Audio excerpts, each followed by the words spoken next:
Hey friends, today I have been inspired by Christopher Hitchens to talk a little bit about what I have learned from debating creationists. I don't think he would be very happy with my message, but this is my perspective, just mine, so I'm going to talk about that for a little bit. Okay, in 2007, Christopher Hitchens put out a call and he asked for Christians to join him in debate and that he would talk to people and argue with them and show that Christianity is bad and all this other kind of stuff. Uh, he got an answer, and the answer was from a guy named Doug Wilson. And I'll have more to say about Doug Wilson in a moment. So he came out with this debate tour. He went around the country arguing with Doug Wilson. Uh, I have I have heard parts of this. It's really bad. It's really boring stuff. Things like Doug Wilson saying, "Oh, well, you're an atheist, you can't have an objective morality." Yeah, that old argument.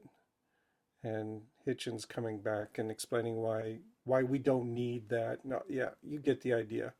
If you've been listening to atheist YouTube at any time in the last 10 years, you have heard this stupid argument get ground into the dirt. Anyway, so he came, they did this tour, and then also, isn't this nice? Doug Wilson got featured in a documentary movie with Christopher Hitchens. It also is not very good. And they put out a book with their arguments. Also not very good. Okay. Okay, your mileage may differ, but these are such tired old arguments. There's nothing creative anywhere in this. And one of the reviews from Newsweek really pegged this one well, that it's two middle-aged white men trying to establish which one is the dominant male. Yeah, that's what it is. Have you ever noticed that most debates are two white men arguing with each other? I know there's exceptions, but it's dominated by white men, which is not a good thing. Okay, so this apparently stung. Christopher Hitchens was not happy with this comment, and he actually wrote a rebuttal to it, sort of. And that's where I get my title here. It's his little essay is called "What I've Learned from Debating Religious People Around the World." I left off the around the world because I haven't gone around the world to do this, but I have debated creationists quite a bit in the past. I don't anymore. And here's what Hitch said. Okay, so he's saying, ever since I invited any champion of faith to debate with me in the spring of 2007, I've been very impressed by the willingness of the other side to take me and my allies up on the author. He's doing a little bit of bragging here. Yeah, they just lined up to get in a debate with me. And he doesn't seem to ask himself why. Why do they want to debate this stuff? This is something else I've noticed, that Christians and creationists, a certain kind of Christian, are very eager to get into these debates with prominent atheists. Could you stop for a minute and think why? I'm okay. So he compares himself to Richard Dawkins, who's quite used to filling halls wherever he goes, etc. And he says, yeah, I've been all over the South in front of capacity and overflow crowds. Yeah, I've been in lots of debates, and you get lots of crowds at those things. What you'll often discover is that local churches will bus people into these events. Again, stop and think. Please stop and think about what's going on here. Okay, so he also says he's been debating with Protestants most of the time, but also with Catholics, and in New York and the Western Canada, mostly Reformed Jews. Okay, yeah, so this to me is absolutely unsurprising. That's what will happen. You will get takers on debates with him. And in fact, most of the creationist debates I've been in, I haven't invited. They have contacted me and asked me, could you please debate with us? And like a fool, I used to say yes. I don't anymore. Okay, now this is telling, very telling. Hitchens says, I haven't yet run into an argument that has made me want to change my mind. Oh, his explanation is that, a believing religious person is going to stick fairly close to a script. And yeah, that's true. So that's a minor reason I don't do them anymore, is that they're so predictable and so boring. But here's the thing he learned from debating religious people. Finally, the essay is kind of all over the place. And finally he says, here's what I learned. I have discovered that the so-called Christian right is much less monolithic and very much more polite and hospitable than I would have once thought, or that most liberals believe. Most liberals? No, this is Christopher Hitchens patting himself on the back for having learned that Christians are human beings too. Wow. Ah, yeah, that's okay. Thank you, Christopher, for coming up with that deep insight. However, most liberals also believe that. You will find that a lot of liberals are Christians, okay? And they also agree that their mothers and fathers and uncles and grandparents and aunts are all they're also human beings too. Okay. And then he has to gripe a little. He hasn't been asked to Bob Jones University yet. Well, too bad. Okay, so this is his mindset. He's going to get these people to join him in debates, and then the one thing he learns is they are people. Uh, he hasn't yet figured out, and he will never figure out because he died almost 10 years ago, that that there's other questions to ask, like why are these Christians so eager to debate Christopher Hitchens, the famous polemicist? Yeah, okay. So the person he chose to debate with is this fellow, okay, Doug Wilson. Doug Wilson is the pastor of a weird, fanatical, fundamentalist church in Idaho. Not exactly a very nice place. Yeah, so he's going to have a debate with this guy. This is the guy he chose to join in this long crusade. And right away, if I had been in this position, I would have said, no, I'm running away. I am not going to be interacting with this guy. You might as well say, okay, Jeffrey Epstein wants to have a scientific conversation with you. I would say, no, sorry. Of course, he's also dead, so I'm safe now. So he goes on this tour with Doug Wilson, gives to Doug Wilson credit on a byline on a book that they published together, and also gives him a nice IMDb critic because he's in a documentary, a dreadful documentary. Okay, why Wilson? Well, this is what I find appalling. Okay, he says Wilson isn't one of those evasive Christians who mumble apologetically about how some of the Bible stories are really just metaphors. A lot of Christians say that.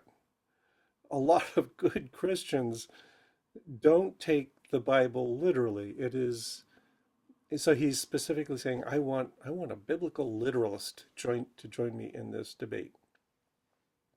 So Wilson is willing to maintain very staunchly that Jesus of Nazareth was the Christ, and his sacrifice redeems our state of sin, which in turn is the outcome of our rebellion against God. A lot of Christians would liberal Christians would agree, okay, Jesus was the Christ. He's the guy who saved us from sin. That's a far cry from being a biblical literalist. Okay. And so he says of Wilson, he doesn't waffle when asked why God allows so much evil and suffering. Of course he allows it, since it's the inescapable state of rebellious sinners. And again, there's a lot of Christians who would also agree with this without going to the extremist lengths that Doug Wilson does.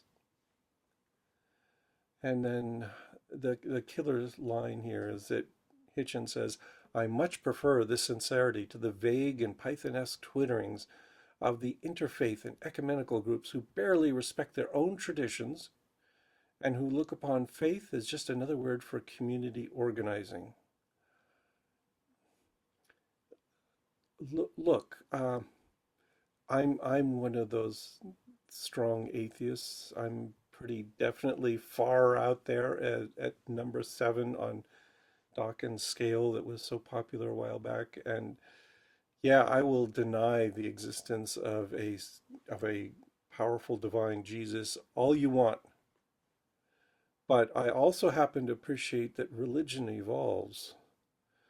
The religion of Doug Wilson is not the religion of first century AD Christians, right? It's not even the religion of 5th century or 10th century or 15th century Christians. That religion constantly changes. And what we have going on is that, in America in the 21st century, there are a fair number of Christians whose beliefs have evolved. That's something you have to respect. They have chosen to accommodate science. They have chosen to accommodate social justice. They have chosen to accommodate civil rights. And that is not necessarily disrespect of their own traditions. Sure, they are community organizing. I would personally say, yeah, that's a great use of a church. Is let's get together and do some organizations for the better good of the community. But Hitchens thinks this is deplorable, and it's something that he's not going to appreciate in his opponents in his debate. So he went out and picked the most regressive jerk that he could to debate against. Also, that last line, incidentally, just when is President Barack Obama going to decide which church he attends? What the heck? Who cares? Yeah, uh, Barack Obama is a Church of Christ person. The Church of Christ is a fairly liberal church. They're not real picky about the kind of literalism that Doug Wilson advocates.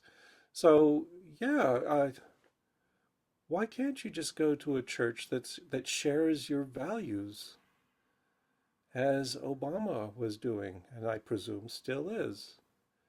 Yeah, Obama was not a fanatical Christian. He was a Christian, but not a fanatical one. That's a plus. That should be read as, hey, good for you, but no, not for Hitchens, whose politics were rather regressive.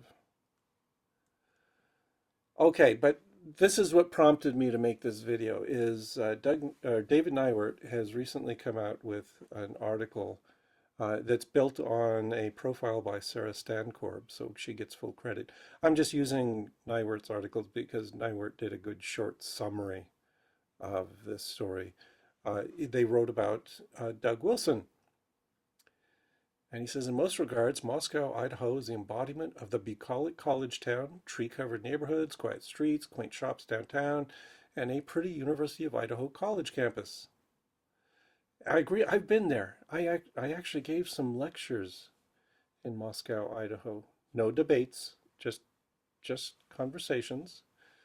And it's a lovely place. Yeah, Idaho is a pretty good environment if it weren't for the people living there. But anyway, he says, but for the people who live there, the insidious presence of Pastor Doug Wilson's cult-like Christ Church Not all obvious on the surface, but cumulatively overwhelming at times, can make life on the Palouse surreal, even nightmarish. Yeah, when I gave my talk there, the host actually took me on a little tour and we saw the church. It doesn't jump out at you as an evil thing. Yeah. And Moscow Idol is kind of a nice place. Sure. No problem there. Except for this evil church and this evil Pastor Doug Wilson. So, moreover, as a deep profile by Sarah Stankorb at Vice reveals, I'll include links to these things down below.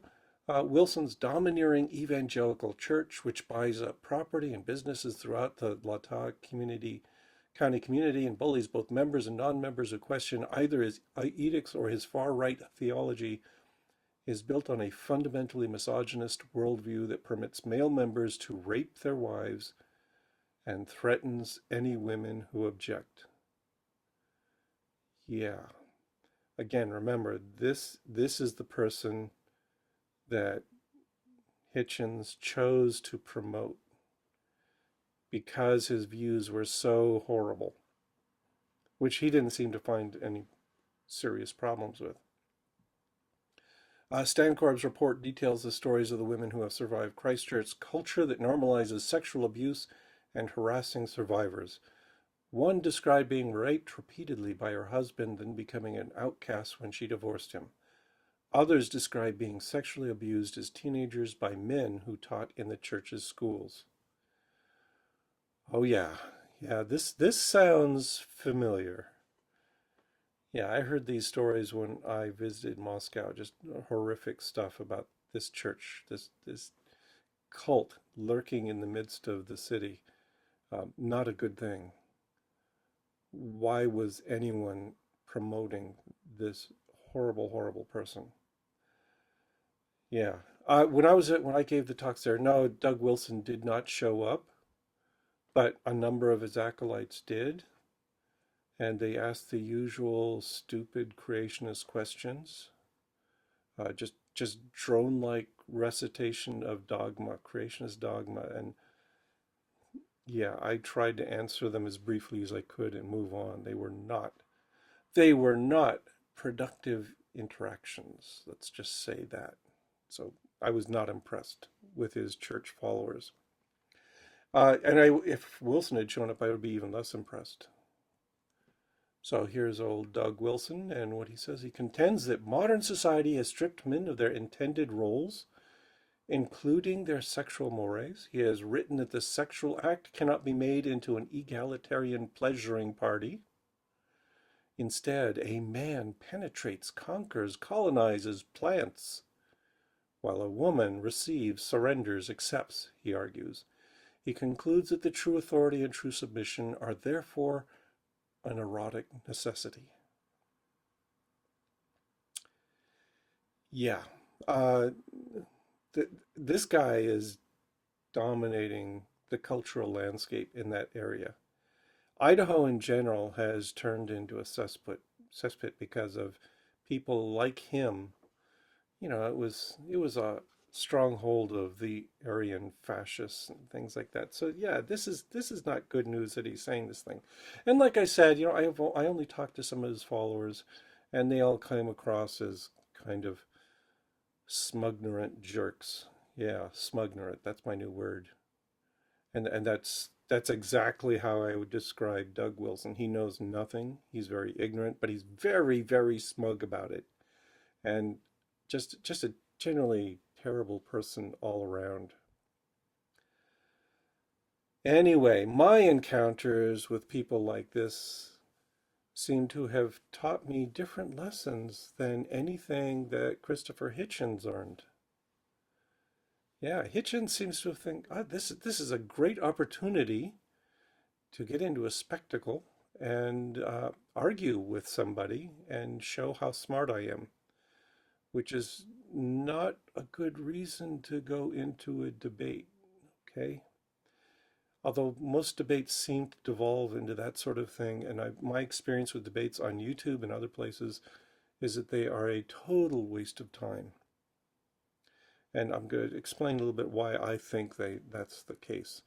Okay, so what I have learned from debating creationists, which is very different from what Hitchens learned, man, I didn't get rich debating. Oh, I did things wrong. I never could have made a living debating. It just wasn't my thing. So, what did I learn from debating creationists? I'll just tell you, don't. That's the number one important thing. Don't. Don't ever waste your time debating creationists. I have listened to debates on YouTube. They are terrible, generally awful. They're just there's always some idiot who's going to dominate the conversation by throwing out ridiculous ideas one after the other. And then the poor evolutionist has to struggle to keep up. And, usually the people I've listened to are good. Okay, Aaron Ra, he's smart. Okay, Getsit Gibbon, she does a good job. There's lots of good, smart people who are doing this. I'm just saying, don't waste your talents debating creationists or flat earthers or anything like that. The biblical literalists, just set them aside. Okay, another lesson. Just ask yourself who benefits from these things. Like I said, every debate I was in was not prompted by me. It was not my desire to spend an hour or more talking to a creationist. They got me. They drafted me to come speak. And fool that I was, I regularly agreed to this sort of thing. But it slowly sunk in that I was not gaining anything from this. When you go to a debate and they've shipped in a busload of churchgoers who are just going to sit there and casually, willingly, gullibly swallow whatever the other guy says and regard me as a demon. Well, no, I'm not benefiting from that. Richard Dawkins has even said this, that what does he gain by putting the name of a creationist on his CV? Yeah, he doesn't. So yeah, I've got a CV I have to use for my job for promotions and all that kind of stuff. There isn't a single creationist debate on there because I thought they were valueless. They did nothing for me. Seriously, all you debaters out there, just look ahead to the future. Are you going to feel good including a debate with Ken Ham or Kent Hovind or any of those fools on your CV? Nobody's going to be impressed. They're going to say, "Why did you waste your time doing that?" Okay. Another thing though that I often hear, this is a really common fallacy, is I'm told, "Oh, but you're talking to the lurkers. You're going to win over the people who are sitting on the fence, the middle ground people. That you're not going to convince the diehards, but maybe you'll win some of them over."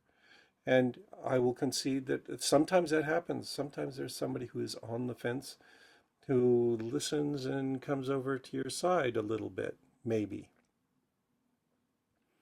It was remarkably uncommon. It does happen, but not very often. What you got to remember is that there's no such thing as a middle ground. There really isn't. You've got one side which is advocating utter folly, really absurd, wacky ideas. And then you got the other side, which is talking about science, well-grounded science. And for somebody to sit in the middle and say, well, I can't decide. Am I going to believe a couple hundred years of solid science backed by lots of evidence and millions of scientists and all these journal articles and all this stuff? Or maybe I should give some more credit to that local pastor who has nothing but a high school or early college education and who keeps demonstrating that he doesn't understand the basics of evolution. If you've got a person like that, who's actually seriously waffling between those two, no, they're not on the middle ground. They're favoring ideological foolishness because this is not a question. This is not a debate. It's not something we should ever have to debate. They should have been exposed to the evidence and the facts in public schools somewhere, and that they then choose to ignore that in favor of the nonsense this preacher is spouting. Oh, no, no, you don't think you're going to persuade them by giving them more evidence. They've had all the evidence. They rejected it. Yeah, they're just, it's like the Trumpkins, the ones that the media seeks out, the undecided voter, and brings them in to do an interview and give them all kinds of attention. No, they're not really undecided. They're jerks, right? They're fools. They're crazy people who can't make up their minds when faced with an obvious and clear choice. Same here. So don't fall for it. It's all baloney. Here's another thing: you cannot win. You will not win in any of these debates. Uh, there's nobody keeping score, right? There's nobody tallying up who made valid points and who uttered foolishness. There's none of that going on. There are two camps in the audience, and one is rooting for one side, the other is rooting for the other side. And the only question is whether you affirm their opinions. So, no, you're not going to win. You're not going to get a prize at the end of the debate. The only people who win are the ones who are staging the debate and bringing out the people who will favor whatever point of view they favored before the debate. Yeah, and it's the same thing on YouTube debates. I'm sorry, you're not going to win that debate. Your friends will all say, you did a marvelous job. You did a great job. That was really persuasive and convincing. But you have to remember the other side has a bunch of sycophants who are saying the same thing to their champion. So no, don't delude yourself that you will finally win over somebody. And that's the key thing is you can make all the debates you want. You will not make a difference. Not a bit. And now I know somebody will trot out anecdotes of how they persuaded this one person. And there will be somebody who will speak up and say, well, but wait, I listened to Aaron Ra. He's really smart and he convinced me. And that's fine. Yeah, that happens. Rarely. You're not going to win the debate and you're not going to make a dent in the population of creationists out there. Yeah, that's harsh and cynical, isn't it? Man, I'm an old sourpuss, aren't I? But I'm just telling you what I have learned from debating creationists for so many years, 30 going on 40 years of that. And it just, no, it didn't work. Okay, but then somebody will also say, hey, there's data. This is good news, right? Um, yeah, back in the 80s and 90s, you would look at things like these Gallup polls and you would see that the level of creationist belief in the country was pretty much static, a little wobble here and there, but no, that it's been just steady. It's been in the 40s and 45% for so long. And it's begun a little bit of an uptick. Yeah, this is this is good news. In particular, look at the dark line at the bottom. Yeah, it is still the bottom, but it's going up. Those are the number of people who believe God had no part in evolution and creation. Look at there, it's up to 22% at the end of that polling period. That's a marked improvement from the roughly 10% that it used to have.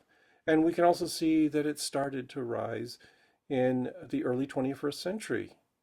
And that's when the new atheists were becoming more prominent. There were more atheist books coming out. There was a lot of talk about atheism. So you could say, hey, that's kind of good evidence, right? Something made a difference in the last 20 years. It's a slow incremental difference, but that's all you'd expect. That's fine. That's how us evolutionists think of the world anyway, is gradual, slow, incremental improvements. And that's what we got going here. This is all well and good. I'm still curious to see what will happen the next 5 years with the recent spate of atheist scandals and so forth. But anyway, yeah, it's been going up. Hooray, hooray! Let's just celebrate that difference. And you can also see that the fundamentalists, that's the gray line that was at the very top, has been declining more or less, just going down a little bit. While the ones who just say, okay, well, God was guiding it, but we still accept evolution, that's been kind of static. But okay. Anyway, it's an overall it's a shift for the better. And I celebrate this. I think this is great. I'm happy to see it happen. But then if we ask what works, are you seriously going to try and tell me that it was all the debates? That the debates won people over? No, because I don't believe a word of that. I have been through many debates. I have witnessed many debates. And no, you end up with just the hardliners on both sides being affirmed in their position. So I don't see that at all. And the real fact of the matter is that the majority of people in America do not care about debates. They don't go to them. You know, two white men arguing over who is the dominant one. That's not a model that wins over viewers, except among a certain group. So this is just not the issue here. It's not debates. So what works? And I have a couple of answers for that. What I think works is teaching. Yeah, I'm a professional teacher, so of course I think that. Uh, what I typically did when I was invited to a debate by somebody who was not a creationist, I would say, no, I'm not really interested. Can we just have a presentation? I could talk about the evidence for evolution.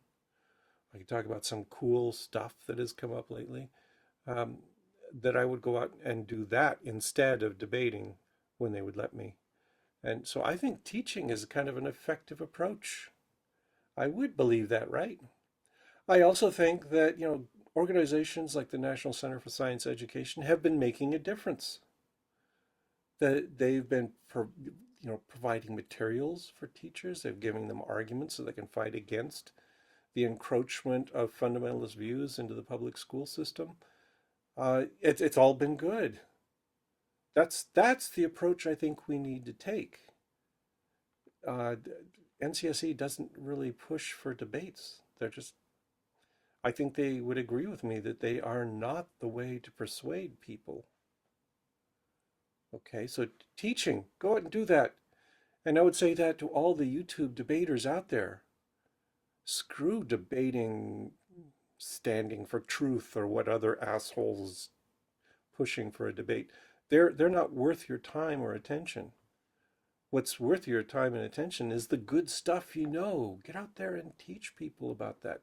And I will say this, that a lot of the people who do these debates don't just debate, they also have videos that talk about the evidence for evolution and talk about cool scientific discoveries. And that's where we win. You will not win a debate, but you will win if you teach people.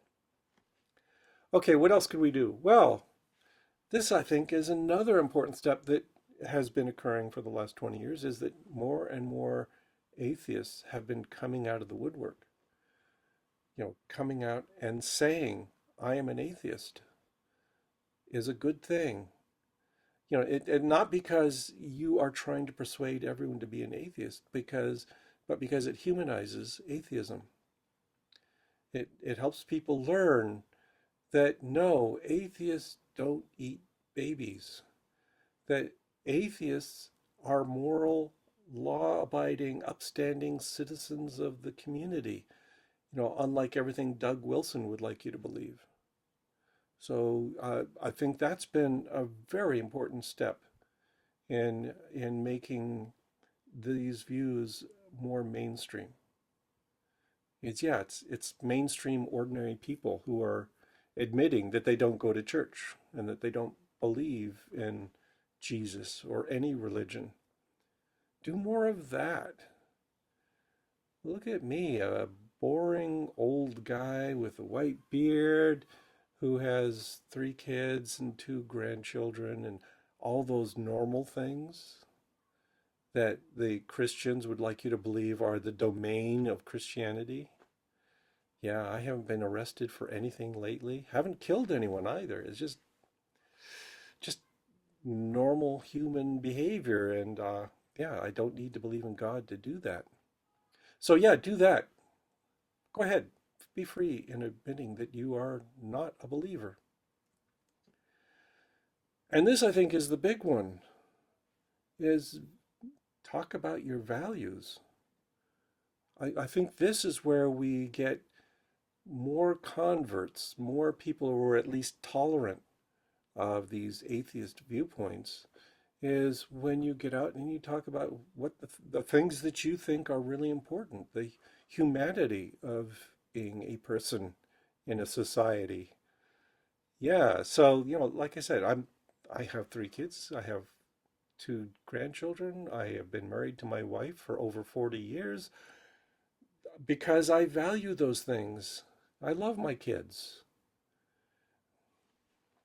Would anyone consider that abnormal? Why would they consider not going to church to be in conflict with sharing those ordinary human values?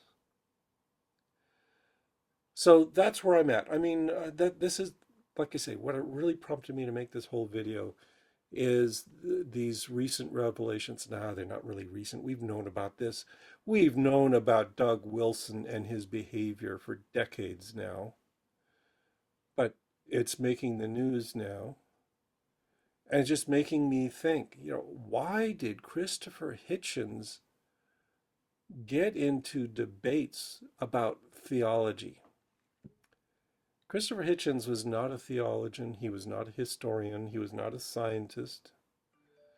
Why couldn't he have talked about being a functioning human being in a society? Would have been so much more valuable, especially since he was an eloquent writer. He could have written much better essays instead of ones where he's making excuses for fundamentalist horror stories like Doug Wilson. Yeah. Anyway, that's where I want to leave it. That's my position on debates is don't do them, but there are things that you could do, like teaching and setting an example, being a good human being, and talking about your values in addition to dinosaurs, right? Still good to talk about dinosaurs. Dinosaurs are cool, but talk about those values as well. Why do we think these discoveries are so important? It's because we value acquiring knowledge and truth about the world around us. That's a good value to promote. Okay, I'll leave you there. That's it. That's enough. I've been talking too long. And yeah, just I'll let you scroll through my list of followers on Patreon, and I'll mention again. Okay, like and subscribe, like all the YouTubers say. And then also, hey, yeah, join Patreon if you want to support me in this kind of thing. They're all good folks over there. And we'll talk to you maybe next week. Thanks for listening.